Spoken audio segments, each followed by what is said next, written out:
সত্যি বলতে যখন কোনো বাংলা প্রজেক্ট, যখন কোনো বাংলা সিনেমা প্যান ইন্ডিয়া লেভেলে মুক্তি পায়, তখন সত্যি বলতে শুধুমাত্র আমার নয়, প্রত্যেকটা বাঙালির, প্রত্যেকটা বাংলা সিনে লাভারদের কিন্তু জাস্ট গর্ববোধ হয়। তেমনিভাবে আমার কিন্তু এখন সেই গর্ববোধটা কিন্তু হচ্ছে। সো হ্যালো গাইস, আমি Deep and welcome back to my channel Deep exclusive. So এখন আমি এই পার্টিকুলার ভিডিওর মধ্যে কথা বলবো অবশ্যই এই মুহূর্তের সব থেকে হাইপ প্রজেক্ট, এবং সেটা কিন্তু অবশ্যই দেবদার আপকামিং প্রজেক্ট খাদানকে নিয়ে। সো খাদান কিন্তু সম্ভবত প্যান ইন্ডিয়াতে মুক্তি পাচ্ছে, এবং এটা কিন্তু আমি বলছি না, এবং এটা কিন্তু বলছেন বনি সেনগুপ্ত নিজেই। তো তোমরা যারা ইন্টারভিউ দুটো দেখেছো তারা কিন্তু নিশ্চয়ই বুঝতে পারবে আমি কোন ইন্টারভিউটার কথা বলছি, এবং সেখানে কিন্তু বনি নিজেই বলেন যে যে খাদান তার কাছে এসেছিল এবং খাদান অফার করা হয়েছিল, এবং সে কিন্তু খাদান প্রজেক্টটা রিজেক্ট করে। এবং আমি কিন্তু প্রিভিয়াসলি একটা ভিডিও করে কিন্তু বলেছিলাম যে বনি সেনগুপ্ত কিন্তু খাদানের মধ্যে যুক্ত নন, তাকে একটা নেগেটিভ সেট ক্যারেক্টারে অফার করা হয়েছিল, বাট সে এখন কিন্তু নেগেটিভ সেট ক্যারেক্টার করতে রাজি নন, এই জন্য সে খাদানে পার্ট হচ্ছে না। বাট সেই জায়গাতে কিন্তু বনি সেনগুপ্ত কিন্তু বলেন যে খাদান একটা প্যান ইন্ডিয়া কিন্তু রিলিজ হচ্ছে, তা সত্ত্বেও কিন্তু সে এই কাজটা করছে না।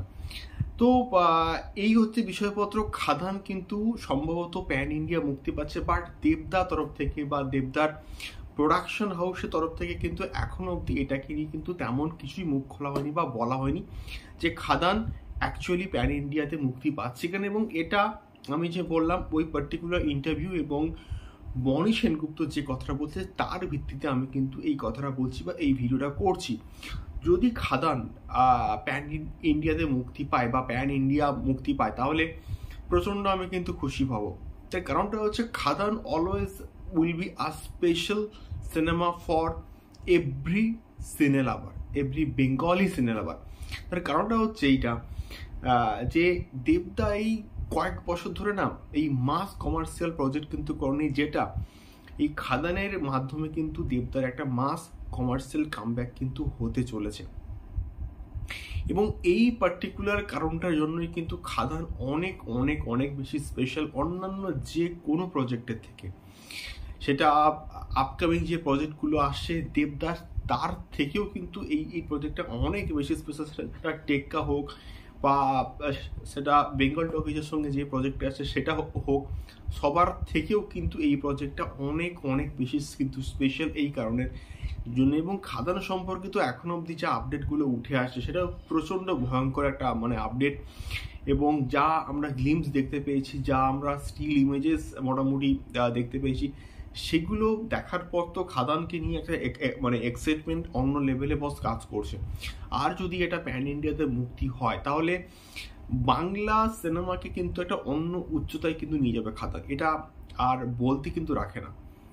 আমি এই নিউজটা যখন শুনলাম এবং দেখলাম, আমি জাস্ট অবাক হয়েছি এবং নিজের চোখে জাস্ট বিশ্বাস করতে পারছি না যে এটা আমরা প্যান ইন্ডিয়াতে লেভেলে মুক্তি পাবে এবং প্যান ইন্ডিয়াতে আমরা দেখতে পাবো এবং হিন্দি ভার্সনে দেখতে পাবো। কিন্তু প্রিভিয়াসলি দেবদার প্রজেক্ট বাঘাটিনও কিন্তু প্যান ইন্ডিয়াতে মুক্তি পেয়েছিল, বাট অতটাও কিন্তু সাকসেসফুল হয়নি। তার কারণটা হচ্ছে সেই লেভেলে কিন্তু প্রমোশন হয়নি। যদি প্যান ইন্ডিয়াতে মুক্তি পায়, তাহলে কিন্তু খাদানের প্রমোশন কিন্তু আরও অনেক বেটার ওয়েতে করতে হবে এবং ব্যাপক আকারে কিন্তু করতে হবে এবং হাইপটাকে কিন্তু বাড়াতে হবে, যেমনটা চেঙ্গিজের হাইপটা কিন্তু বেড়েছিল। সো এটাই মেনলি বলার ছিল। দেখা যাক এটা অ্যাকচুয়ালি প্যান ইন্ডিয়াতে মুক্তি পায় কিনা, বা দেবদার প্রোডাকশন হাউসের তরফ থেকে অফিসিয়ালিভাবে এটাকে হচ্ছে বলা অ্যানাউন্সমেন্ট করা হয় কিনা যে খাদান অ্যাকচুয়ালি প্যান ইন্ডিয়াতে মুক্তি পাচ্ছে কিনা। তোমাদের কি মতামত সম্পূর্ণ বিষয়টা কিনা আমাকে অবশ্যই কিন্তু কমেন্ট করে শেয়ার করতে পারো। দেখা হচ্ছে পরবর্তী ভিডিওতে। টাটা।